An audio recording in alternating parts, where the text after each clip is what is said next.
Hello students, आप सभी कैसे हैं। होप करता हूँ कि आप सभी बहुत खुश होंगे, बहुत अच्छे होंगे, बहुत स्वस्थ होंगे और इन्जॉय कर रहे होंगे अपने लाइफ में, हार्डवर्क भी कर रहे होंगे।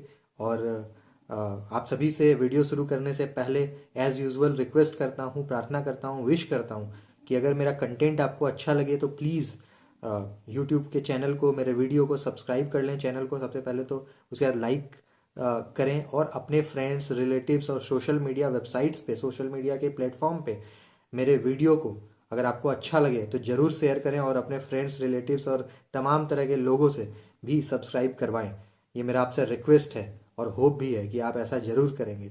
तो आज का टॉपिक पे हम लोग बात करेंगे। आज का जो टॉपिक है वो बड़ा ही इम्पॉर्टेंट है, वाइब्रेंट है ना। और मुझे लगता है कि ये मुझे आप लोगों के साथ शेयर करना चाहिए। तो आज का जो मेरा टॉपिक है वो ये है कि हाउ टू क्वालिफाई नेट और JRF and how to become professor, assistant professor in any university और कॉलेज। देखिए, क्योंकि मैं भी एक छोटे से राज्य से आता हूँ, झारखंड से मैं बिलोंग करता हूँ, तो मैंने ये चीज़ें, इस प्रॉब्लम को हमेशा देखा है कि झारखंड, बिहार, असम, नॉर्थ ईस्ट के जितने भी हमारे स्टेट्स हैं, भाई बहन हैं, उन लोगों को कहीं ना कहीं गाइडेंस नहीं मिल पाती है। ठीक है, वो यूनिवर्सिटीज़ में पढ़ते तो हैं लेकिन उन्हें ये नहीं पता चल पाता कि इसमें प्रोफेसर बनने के लिए हमें क्या करना पड़ता है, हमें क्या पढ़ना पड़ता है, हमारे पास क्या योग्यता होनी चाहिए, क्या एलिजिबिलिटी होनी चाहिए, है ना, हमारे क्या स्ट्रैटेजी होनी चाहिए। तो मुझे लगा कि मैं अपने भाई बहन, अपने दोस्त भाई, जो मेरे नॉर्थ ईस्ट इंडिया के और जो ईस्टर्न इंडिया के जो मेरे भाई लोग हैं, या पूरे भारत के ही मैं अगर बात करूं, तो जिनको भी गाइडेंस चाहिए उनको मैं गाइड कर सकूं। ठीक है, तो सबसे पहले आज मैं आपको ये बताऊंगा कि नेट क्या होता है, जेआरएफ क्या होता है, आप असिस्टेंट प्रोफेसर किसी भी विश्वविद्यालय में, यूनिवर्सिटी में कैसे बन सकते हो, कॉलेज में कैसे बन सकते हो, है ना। तो आइए मैं आपको हर चीज़ को एक एक करके समझाता हूँ। तो देखिए, सबसे पहले आपको ये चीज़ जानना जरूरी है कि अगर आपको यूनिवर्सिटी में जॉब करना है एज एन असिस्टेंट प्रोफेसर, तो उसके लिए जो मिनिमम एलिजिबिलिटी है वो होती है पोस्ट ग्रेजुएशन की, मास्टर्स की। आपको किसी भी एक सब्जेक्ट को ले लेना है जिसमें आपका इंटरेस्ट है, आप उसी से अपने मास्टर्स की पढ़ाई को पूरी करें। वो संस्कृत भी हो सकता है, वो इंग्लिश लिटरेचर भी हो सकता है, वो फिजिक्स भी हो सकता है, वो केमिस्ट्री भी हो सकता है, वो दुनिया के तमाम वो सब्जेक्ट्स हो सकते हैं जो इस धरती पे, इस सब हमारे पास अवेलेबल हैं। मेरा धरती से मतलब है कि जो भी सब्जेक्ट्स हमारे कंट्री में अवेलेबल हैं, ठीक है, या फॉरेन में भी आप प्रोफेसर बनना चाहते हो, तो जो भी सब्जेक्ट्स हैं, ठीक है, नोन में हमारे, चाहे वो कुछ भी हो, एनी सब्जेक्ट, उससे आप मास्टर्स की पढ़ाई पूरी करें। ठीक है, और मास्टर्स की पढ़ाई पूरी करने के बाद नेट, एनईटी नेट, ठीक है, यूजीसी, यूनिवर्सिटी ग्रांट कमीशन जो है, भारत सरकार की जो शिक्षा मंत्रालय है, वो एनटीए नेट का पेपर लेती है। एनटीए एक एजेंसी है जो कि नेट का पेपर कराती है। ठीक है, तो नेट में कितने क्वेश्चन आते हैं? 150 क्वेश्चन आते हैं, 150 क्वेश्चन आते हैं। वो 150 क्वेश्चन में क्या रहता है? तो देखिए, 100 क्वेश्चन आपके अपने पेपर से होगा।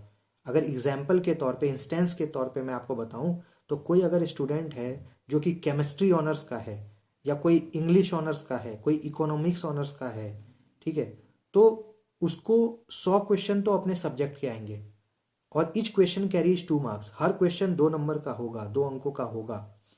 और दूसरा पेपर होता है पेपर वन। पेपर वन क्या होता है? ये सभी के लिए सामान्य पेपर होता है, कॉमन है।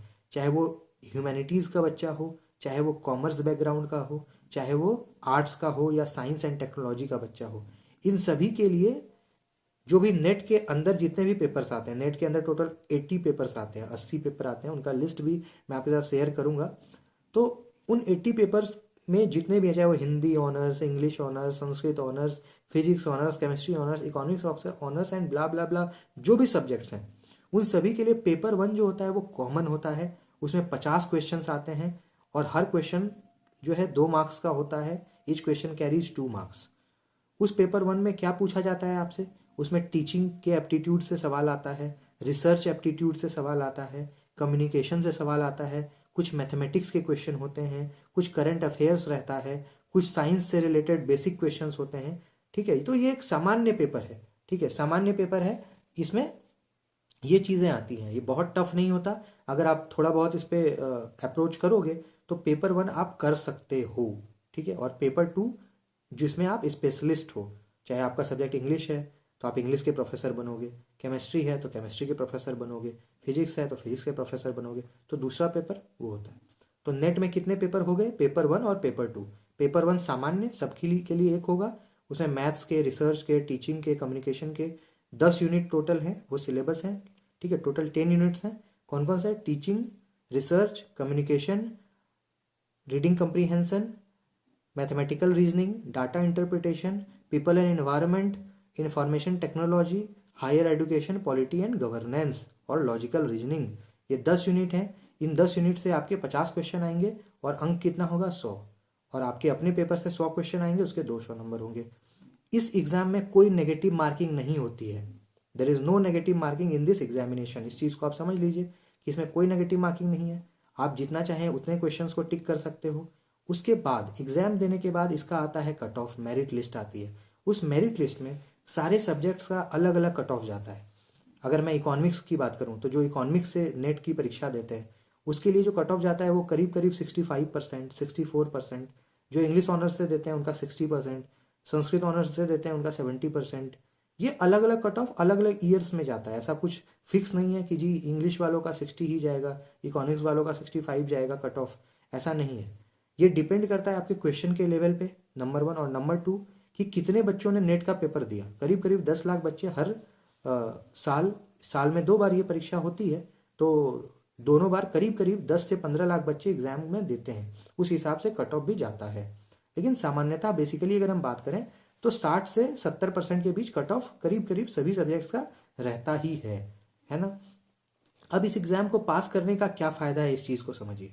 अगर आप इस एग्ज़ाम में जेआरएफ क्वालिफाई होते हो, ठीक है, पूरे भारत में हर साल 1% बच्चा को जेआरएफ मिलता है। मेरी बात को समझिए, only 1% student will get JRF. JRF का फुल फॉर्म क्या होता है? Junior research fellowship. फेलोशिप का मतलब क्या होता है कि आपको भारत सरकार हर महीने ऑलमोस्ट करीब करीब 40,000 रुपया पढ़ने के लिए देती है। आप ये सोचिए कि सरकार अगर हर महीने आपको 40,000 रुपया पढ़ने के लिए दे, जॉब के लिए नहीं, पढ़ने के लिए। क्या पढ़ना है? तो रिसर्च करना है। क्या रिसर्च करना है? तो कुछ नया देना है अपने नेशन को, अपने कंट्री को। ठीक है, तो ये बहुत अच्छा बात है कि आप एक रिसर्च, एक साइंटिस्ट की तरह काम करोगे, फिर प्रोफेसर भी बन जाओगे। तो 40,000 रुपीज़ आपको एज ए स्टूडेंट देती है। तो ये होता है, अगर आप इस एग्जाम को क्वालिफाई करते हो तो करीब करीब डीए, एचआरए सब मिला के आपको सब कुछ मिलता है गवर्नमेंट जॉब की तरह, 40,000। और उसमें आपको कोई काम नहीं करना, आपको बस रिसर्च करना है, ढूंढना है ना। भारत सरकार के प्रोजेक्ट पे काम करना होता है आपको। अपना पीएचडी भी आप कंप्लीट करोगे उसी दौरान। तो पूरा रिसर्च एक साइंटिस्ट की तरह आप काम करोगे, जेआरएफ अगर कर लेते हो तो। और जेआरएफ कितने बच्चों को मिलेगा? बस 1%। पूरे इंडिया में से 1% बच्चों को ही जेआरएफ मिलता है। जितने बच्चे अपीयर होते हैं उसमें से 1%। अब आते हैं जिनका जेआरएफ नहीं हुआ लेकिन नेट हो गया। नेट का कट ऑफ थोड़ा कम जाता है, जेआरएफ का कट ऑफ थोड़ा ज़्यादा जाता है। ठीक है, अगर एक एग्जाम्पल के तौर पे हम बात करें तो जेआरएफ का कट ऑफ अगर 64% गया है तो नेट का कितना जाएगा? 60%। 2-3% का अंतर रहता है। अब नेट करने से क्या फ़ायदा है? नेट करने से क्या है कि आपको भारत सरकार पढ़ने के लिए तो पैसा नहीं देगी, लेकिन अगर आप यूनिवर्सिटी में या कॉलेज में प्रोफेसर बनना चाहते हो, ठीक है, शुरुआती लेवल पे आप असिस्टेंट प्रोफेसर बनोगे, फिर आगे जाके 5 साल 10 साल में आप प्रोफेसर भी बनते हो, वो प्रमोशन होता है, उसका अलग नियम है। लेकिन असिस्टेंट प्रोफेसर आप बन जाओगे अगर आपने नेट को क्वालिफाई कर लिया। तो आप जिस भी सब्जेक्ट में, economics, English, physics, chemistry, biology, जिस भी सब्जेक्ट में नेट क्वालिफाई करोगे उस सब्जेक्ट में आप किसी भी भारत के अंदर, पूरे भारतवर्ष में किसी भी कॉलेज या किसी भी यूनिवर्सिटी के अंदर जाके असिस्टेंट प्रोफेसर बन सकते हो। ठीक है, इंटरव्यू होगा, आप वहाँ पे बन जाओगे। सैलरी ऑलमोस्ट 1.25 लाख रुपये। ठीक है, बहुत अच्छी सैलरी होती है, बहुत ह्यूज पैकेज होता है, इसलिए इसमें अपॉर्चुनिटी ज़्यादा है। ठीक है, काम कम होता है, आप ज़्यादा से ज़्यादा पढ़ सकते हो, रिसर्च कर सकते हो, साइंटिस्ट के तौर पे भारत सरकार के साथ काम कर सकते हो, बहुत सारे प्रोजेक्ट पे विदेश जा सकते हो। ठीक है, विदेश जाने के लिए भी भारत सरकार कई सारे ग्रांट्स देती है, उस पर भी मैं वीडियो बनाऊंगा कि वो कैसे मिलता है। तो बहुत वाइड अपॉर्चुनिटीज़ होती है प्रोफेसर्स के पास, है ना। वो आप पे डिपेंड करता है कि आप अपनी लाइफ में कितना कुछ एक्सप्लोर करते हो, है ना।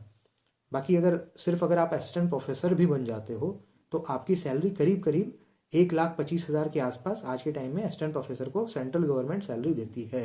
अगर स्टेट गवर्नमेंट की भी बात करें तो भी करीब करीब 1 लाख रुपए से ऊपर ही असिस्टेंट प्रोफेसर को स्टेट गवर्नमेंट के कॉलेजेस में भी मिलता है। ठीक है, ये हो गया। इसके बाद आइए दूसरे पे। ये तो हो गया कि अगर आपने नेट कर लिया तो आप बन जाओगे असिस्टेंट प्रोफेसर। उसके बाद क्या होता है, कुछ बच्चे क्योंकि अब क्या है कि अभी हमारी नई शिक्षा नीति आई है, आपको पता ही है, नेशनल एजुकेशन पॉलिसी 2020। उसमें भारत सरकार ने कहा है कि भैया हमें भारत को बनाना है विश्वगुरु। और विश्वगुरु भारत कब बनेगा, जब हमारे यहाँ से ज़्यादा शोध होगा, जब भारत में फिर से बहुत ज़्यादा रिसर्च होगा, जो एक समय एंशियंट इंडिया में हुआ करता था। तो उसके लिए भारत सरकार क्या कर रही है, अब बहुत सारे शोध केंद्र, बहुत सारे रिसर्च सेंटर पूरे भारत के अंदर बनने जा रहे हैं, इंडिया के अंदर बनने जा रहे हैं। इससे क्या होगा कि अब हमारे यहाँ पे पीएचडी करने वालों की संख्या बहुत बढ़ने जा रही है आने वाले दिनों में। और सरकार क्या करेगी, ग्रांट भी देगी, ठीक है, पैसा भी ज़्यादा देगी अब आप लोगों को वो रिसर्च करने का। तो अगर आपने नेट क्वालिफाई कर लिया तो एक रास्ता आपके पास ये भी है कि अगर आप जॉब करने की आपको जल्दबाजी नहीं है तो आप पीएचडी के लिए जाइए। जब आप पीएचडी के लिए जाएंगे तो भारत सरकार आपको वहाँ पे भी ग्रांट देती है, पैसे देती है पर मंथ का। वो सिर्फ और सिर्फ पढ़ाई करने के लिए आपको देती है कि आप आराम से पढ़िए, रिसर्च करिए और देश को भी कुछ दीजिए और अपना भी ज्ञान को आप जो है बढ़ाइए, है ना, उसमें भी इंक्रीमेंट करिए। तो आपका ही फायदा है उसमें और देश का भी फायदा है। तो आप पीएचडी के लिए जब जाते हैं तो 3 साल होता है, ठीक है। बहुत सारे ऐसे स्टीरियोटिपिकल हमारे देश में बने हुए हैं कि जी पीएचडी कर रहा है 5 साल, 7 साल, 10 साल, ऐसा कुछ नहीं है। अब ये सिस्टम खत्म हो चुका है, मैं बताऊं। और पीएचडी को गवर्नमेंट ऑफ इंडिया ने बहुत रेगुलराइज कर दिया है। और 3 साल के अंदर, जैसे आप ग्रेजुएशन 3 साल में करते हो, ठीक उसी तरह अब आप पीएचडी भी भारत में अगर समय से करोगे, ये आप पे डिपेंड करता है। अब आप अगर मान लो कि पढ़ाई नहीं करोगे तब तो भैया आप ग्रेजुएशन भी 10 साल में करोगे। लेकिन अगर आपने टाइमली पढ़ाई करी तो 3 साल में अब आप पीएचडी कर लोगे, बिल्कुल डे ऑफ एडमिशन के डेट से 3 साल पे आपका पीएचडी हो जाएगा, आप डॉक्टरेट हो जाओगे। उसके बाद भी आप प्रोफेसर भी बन सकते हो भारत के कॉलेजेस में, यूनिवर्सिटीज़ में भी, और फॉरेन के लिए भी जा सकते हो। अगर आपको रिसर्च करने के लिए जाना है तो भारत सरकार के बहुत सारे ऐसे पॉलिसीज़ हैं, ऐसे बहुत सारे ग्रांट्स गवर्नमेंट ऑफ इंडिया देती है जिसको आप अवेल कर सकते हो, जिसका आप फ़ायदा उठा सकते हो और फॉरेन के लिए भी जा सकते हो। तो ये हो गया पूरा एनटीए नेट जेआरएफ के लिए, और आपका पीएचडी के लिए भी मैंने बता दिया। तो हायर एजुकेशन के लिए पूरा यही है। बाकी अगर आपको और भी कुछ इससे रिलेटेड जानना है, अगर आप में से कोई ऐसे हो जो इस वीडियो को देखने के बाद हायर एजुकेशन से रिलेटेड कोई भी क्वेरीज आपको जाननी हो, तो आप मुझे मेरे नंबर पे कॉल कर सकते हैं, मेरे से बात कर सकते हैं 24/7। कमेंट सेक्शन में मैसेज कर सकते हैं, मैं उसका रिप्लाई 24 आवर्स के अंदर ही आपको दे दूंगा, ठीक है। तो आपकी हायर एजुकेशन की कोई भी क्वेरी हो, कोई भी समस्या हो, किसी भी तरह का कोई भी बाधा आ रही हो, तो आप मेरे से बात कर सकते हैं फ्रीली। मैं उसको बिल्कुल रिजॉल्व करने की पूरी पूरी कोशिश करूँगा, ठीक है। तो होप करता हूँ कि आपको हायर एजुकेशन से रिलेटेड और असिस्टेंट प्रोफेसर कैसे बना जाता है, पीएचडी कैसे करी जाती है, उसमें कितना पैसा मिलता है, ठीक है, ये सब आपको पता लग गया होगा। बाकी और कुछ अगर आपको जानना हो तो मेरे से आप कमेंट सेक्शन में भी मैसेज करें या फिर फ़ोन पे भी करें। और अगर वीडियो अच्छा लगे तो प्लीज़ सब्सक्राइब करिएगा, दूसरों से भी करवाइएगा। Thank you, have a nice day.